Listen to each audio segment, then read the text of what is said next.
When trying to first set up Flipgrid so that your students can start collaborating and responding, the first thing you need to do is to create a grid. Now, you would create a grid by first navigating to My Grids on the top toolbar, and then clicking on this plus sign that says New Grid. Now, a grid is where you set up a page for a specific community to gather on your Flipgrid site. So once you get to this Let's Make a Grid page, you will first need to select your community type. Now, I am a third grade teacher, so I would keep that in mind and think, do I want my students to sign into Flipgrid's grid using their email, using an ID, or would I just like to keep my grid public and only use the Flipgrid sign-in code to access the website instead of having students log in first with an email or first with an ID? Now, in my school, students do have a one-to-one Chromebook, so they do each have their own email address that they use quite frequently. So I could use that method, or I could use their IDs that they have through my school. However, for ease of access, a lot of teachers do use this PLCs and public page, keeping in mind that Flipgrid does require that a code be given to every individual that's trying to access a grid. So for right now, I am going to click on PLCs and public. Then you're going to name your grid.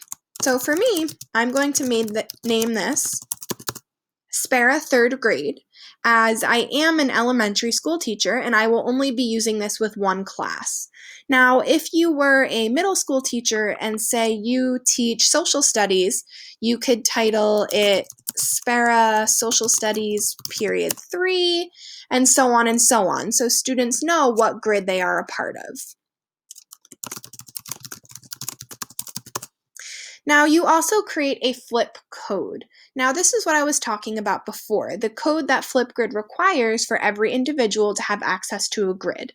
Now, you can either use this code right here that Flipgrid has already supplied that isn't being used for any other grid, or as long as it's available, which you can see right over here, you can type in your own code. So say I know this grid is mainly going to be used for math, maybe my code would be Spera Math, and I know that is an available password that hasn't been used anywhere else. So now I'm going to click Next. Now up here is, you would get a message that has to do with the community type that you selected on the page previous. So I can choose here if I would like to add a grid password as just another measure of security for individuals trying to access the grid.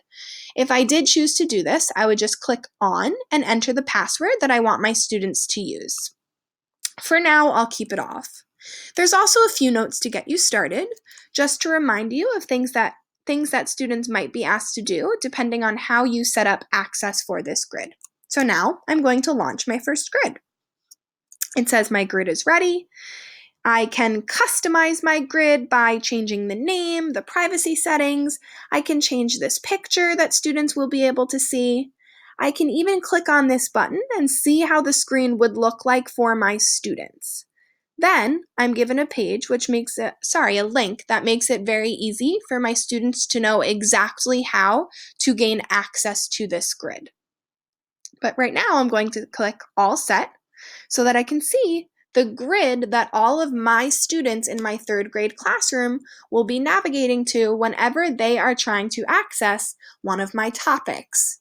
Now remember, my grid is the community page. It's setting up the main hub for one of my classes to navigate to whenever I put up a topic.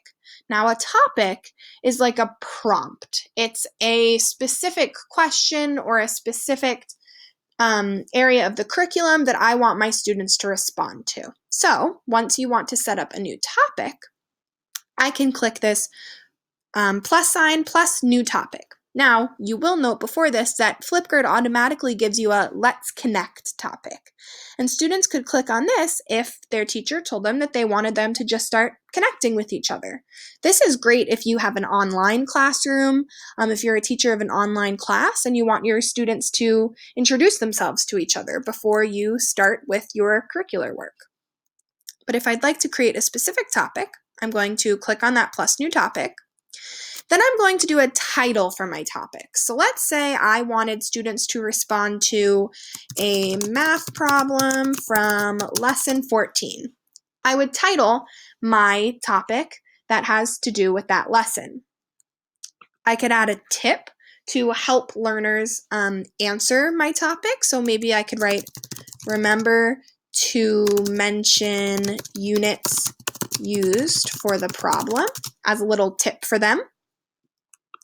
I can set up the length of the videos that I will expect students to submit. So it can be anywhere from 15 seconds all the way up to 5 minutes.